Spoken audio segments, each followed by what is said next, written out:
जय जय रघुवीर समर्थ. समर्थ म्हणतात की प्रयत्न करा, यश हे आपल्याला नक्कीच मिळणार आहे. जर आपण एकदाच प्रयत्न केला आणि यशच येत नाही, म्हणून आपण जर प्रयत्न करायचे सोडले तर आपल्याला यश हे आयुष्यभरामध्ये कधीच येणार नाही असं समर्थांनी आपल्याला ते सांगितलं.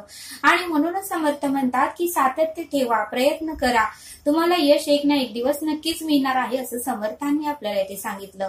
पण समर्थ म्हणतात की प्रयत्न केले म्हणून दुसऱ्या दिवशीच यश येईल असेही नाही. सतत जर आपण प्रयत्न करत राहिलो तर एक ना एक दिवस मात्र यश हे नक्कीच येणार आहे असं समर्थ आपल्याला ते सांगतात. आणि म्हणूनच समर्थ म्हणतात की प्रयत्न करायचे तुम्ही कधीही सोडू नका असं समर्थांनी आपल्याला ते सांगितलं.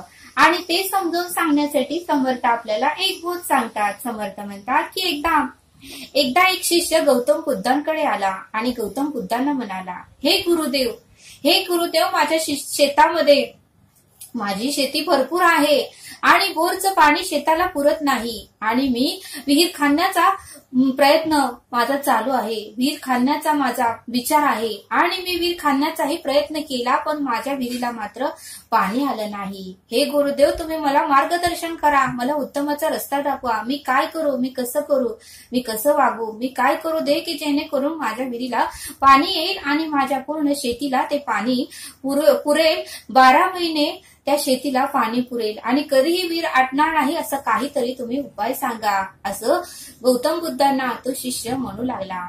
त्यावेळेस गौतम बुद्ध म्हणाले, अरे तू किती खोल विहीर खांदलीस. त्यावेळेस तो शिष्य म्हणाला, गुरुदेव, मी 4 ठिकाणी खांदलेला आहे पण एकाही ठिकाणी पाणी आलं नाही. मी शेतामध्ये एका ठिकाणी विहीर खांदली पण तेथे पाणी आलं नाही, म्हणून तो खड्डा मी तसाच ठेवला आणि दुसरा खड्डा खांदायला गेलो की तेथे पाणी नसेल म्हणून. दुसरा खड्डाही मी 130 मीटर खणला, तेथेही पाणी आलं नाही. पुन्हा तेथे आलं नाही म्हणून मी तिसऱ्या ठिकाणी खड्डा खांदला, तेथेही पाणी आलं नाही. तिसऱ्या ठिकाणी आलं नाही म्हणून मी 4थ्या ठिकाणी खड्डा खांदला, तर तेथेही पाणी आलं नाही.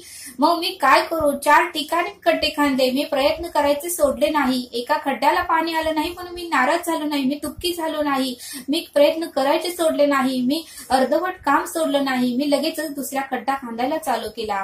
दुसऱ्यालाही पाणी आलं नाही तरीही मी हार मानली नाही, तरीही मी प्रयत्न करायचे सोडले नाही, तरीही मी शांत बसलो नाही.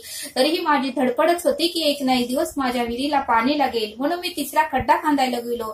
तिसऱ्या खड्ड्यालाही पाणी आलं नाही तरीही मी हार मानली नाही आणि 4थ्या खड्ड्याकडे गेलो आणि 4था खड्डा खांदला आणि तेथेही पाणी येणार. मग मात्र मी नाराज झालो आणि मग मी मात्र माझे प्रयत्न करायचे सोडून दिले आणि मग मात्र मला तुम्ही आठवला आणि तुम्ही काहीतरी मला मार्गदर्शन कराल, काहीतरी उत्तमाचा मार्ग दाखवाल, कुठला तरी उत्तमाचा तुम्ही रस्ता दाखवाल आणि माझं सैरपैर झालेलं मनाला तुम्ही उत्तम आणि समजूतदारपणे उत्तर देचाल. आणि म्हणूनच मी खूप आशा करून गुरुदेव मी तुमच्याकडे आलोय. प्लीज कृपा करा आणि मला यातून या समस्येवर मार्ग सांगा, कारण माझी भरपूर शेती आहे आणि ती शेती पाण्याशिवाय पिकत नाही आणि माझं बोरचं पाणी मात्र शेतीला पुरत नाही. आणि म्हणूनच माझ्या घरच्यांनी विहीर खणण्याचा प्रयत्न केला आहे, विहीर खणण्याचा विचार केला आहे आणि तरीही मी खूप दिवस झालं कष्ट करतोय, खूप दिवस झालं मेहनत घेतोय, खूप दिवस झालं प्रयत्न करतोय, तरीही माझ्या कामाला गुरुदेव यश येत नाही. मी काय करू दे, मी कसं करू दे, मी कसं वागू दे, मी कुठल्या रस्त्याने जाऊ की जेणेकरून माझ्या विहिरीला पाणी येईल असं तो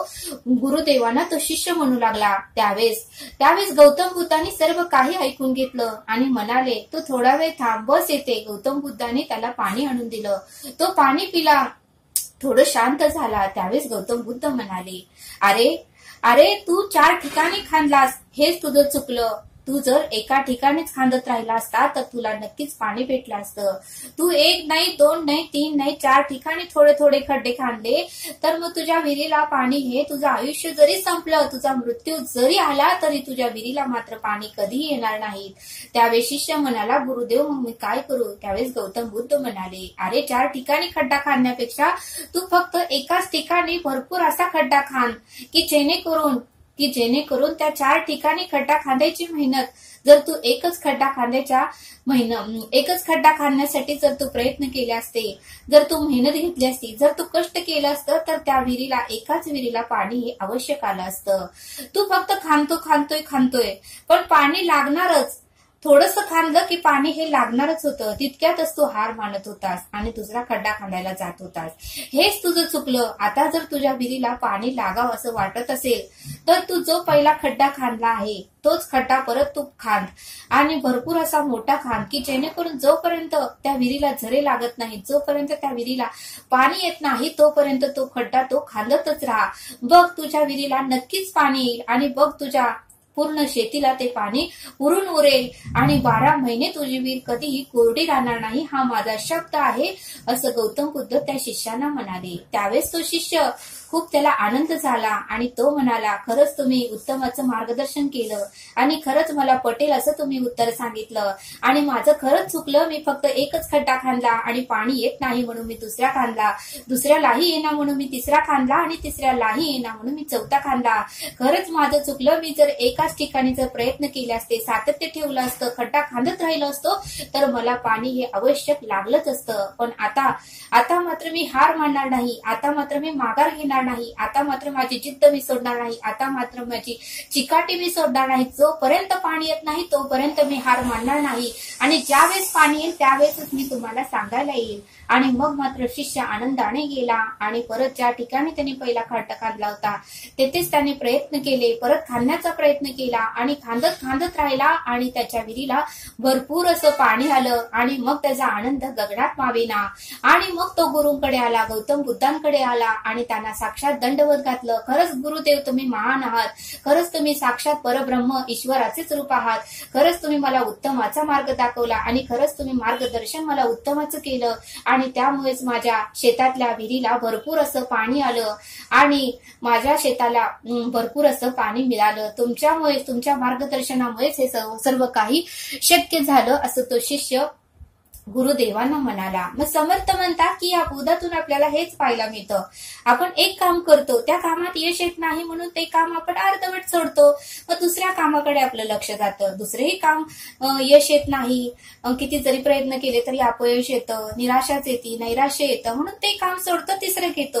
पण समर्थ म्हणतात की लगेच आपण एखाद्या कामाची सुरुवात केली की लगेच यश येईल का हो? त्यासाठी कष्ट, त्यासाठी वेळ काळ, त्यासाठी मेहनत, थोडी परिश्रम हे घ्यावंच लागतं. त्याशिवाय कुठल्याही कामामध्ये यश, कीर्ती, प्रताप, महिमा येतच नाही. आणि म्हणून समर्थ म्हणतात की आज आंब्याचं झाड लावलं, आज आंब्याचं बी पेरलं तर उद्या लगेचच आपल्याला आंबे खायला मिळत नाही. किंवा शेतामध्ये जर ज्वारीचं बी पेरलं किंवा मक्याचं बी पेरलं किंवा बाजरीचं बी पेरलं तर दुसऱ्या दिवशी लगेचच ते पीक येत नाही. प्रत्येक गोष्टीसाठी वेळ, काळ हा त्रास द्यावाच लागतो. त्या शेतीला खत पाणी घालावं लागतं, पाणी घालावं लागतं, सर्व काही कचरा असेल तो काढून टाकावा लागतो, गवत काढावं लागतं, काँग्रेस गवत काढावं लागतं, नेहमी नांगरणी करावं लागते, खत पाणी घालावं लागतं, नेहमी पाणी घालावं लागतं, मगच ती शेती उत्तमरित्या येते, मगच ते आंब्याचं झाड उत्तमरित्या येतं आणि मगच आपल्याला ते पीक खायला मिळतं. आणि म्हणूनच समर्थ म्हणतात की यश येत नाही म्हणून हार मानू नका, एक ना एक दिवस यश तुम्हाला नक्कीच मिळणार. फक्त तुम्ही प्रयत्न सोडू नका, सातत्य सोडू नका. जोपर्यंत यश येत नाही तोपर्यंत तुम्ही सतत प्रयत्न करत राहावा. एक दिवस यश येणार नाही, पण एक ना एक दिवस मात्र यश तुम्हाला नक्कीच येईल, असं समर्थांनी आपल्याला येथे समजावून सांगितलं. तरी आता आपण येथेच थांबूया. धन्यवाद. जय सद्गुरू.